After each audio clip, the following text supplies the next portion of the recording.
So there actually is a way that Donald Trump could lose the Electoral College and lose the popular vote and still end up with another 4 years in the White House legally and constitutionally. And I guarantee you the Republicans are carefully looking at this. Here it is. Check it out. Leave your comments, ding the bell, share it with your friends, and subscribe to our channel. How could Trump steal the election? There's a couple of ways. The Constitution says that the electors for the state can be essentially assigned by the state legislature. Not the governor, the state legislature. If Wisconsin and Michigan are swing states, these are both states where the state legislature, and the legislature, by the way, is the combination of all the senators and all the members of either the House or the Assembly or whatever they may call it. So it's literally all of the legislators. In Wisconsin, Michigan, and I believe in Pennsylvania, I'd have to go back and look, but in several of these potential swing states, what you have is a legislature that is dominated by Republicans, even when you have a Democratic governor. And so if the legislature, and you'll recall, if those of you old enough to remember the 2000 election, the state Supreme Court in Florida said we're going to recount every vote. Had they completed that recount, by the way, Al Gore would have been president.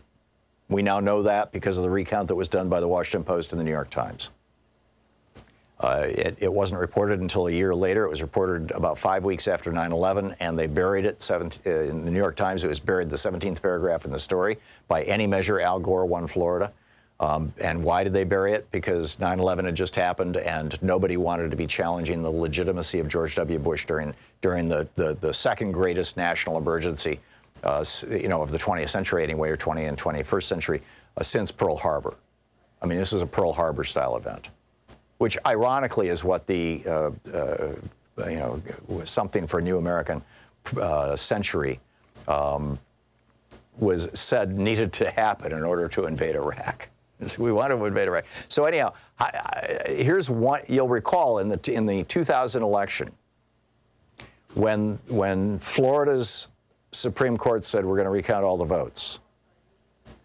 A member of the Florida legislature, a Republican member of the Florida legislature, introduced legislation which easily could have passed. The Republicans controlled the House, the Senate, and the governorship in Florida. Jeb Bush was the governor. They introduced legislation that would require all of Florida's electors to cast their votes for George W. Bush, regardless of the recount. They could have done it. And this year, Wisconsin could do it. The Wisconsin legislature. Look at some of the shenanigans that these guys have done in the past, where the Democrats walk out to try and prevent them having a caucus, or having a quorum, rather. The Michigan legislature could do this. I believe the Pennsylvania legislature could do this. There are a number of states that I think Bernie could carry very easily because they're progressive states. I mean, not progressive states, but because the Democratic electorate is substantial in these states, and it's really energized. It's partly really energized by the fact that Donald Trump is just such a vicious, fascist, obscene pretender to the presidency. And it's partly from this huge coalition that Bernie Sanders has pulled together of people of color, of working class people, of union people, of poor people, of students, of people concerned, older people concerned about their Social Security and Medicare, which Donald Trump is actively trying to cut. I mean, it's literally a right across the board's coalition that Bernie Sanders has pulled together and that Elizabeth Warren is also speaking to. At the same time that we're hearing Mike Bloomberg saying, this was a few years ago, but the video just came out yesterday. Well, if somebody who is 95 shows up with prostate cancer, instead of giving them treatment, we should just say, you've had a good life, go on home. Right. Old folks need not apply for health care in the billionaires' world. Well, if you're a billionaire and you're 95 and you have prostate cancer, of course you're going to your doctor's going to do something about it.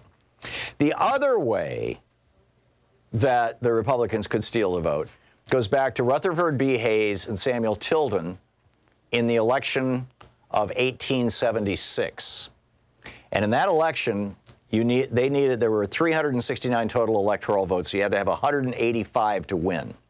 Tilden, the Democrat, had 184. But of the undisputed electoral votes, Rutherford Hayes, the Republican, only had 163. Again, they needed 185 to win. And the reason for this was that 22 electors were represented by Florida, Louisiana, Oregon, and South Carolina. And in all four of those states, there were credible accusations of election fraud, that the Republicans had been literally, well, this is from Ohio State Senator James Monroe. It was published in the October 1893 issue of The Atlantic.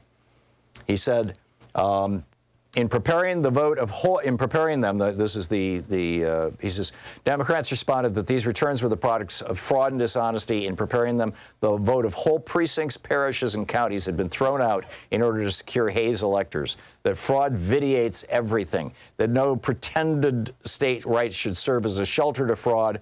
Furthermore, they said that these state governments were not really state governments because they were under the moral influence of federal bayonets. Keep in mind, Florida or Louisiana and South Carolina were then occupied by Union troops, and who were Republican, and the Republicans basically rigged the vote.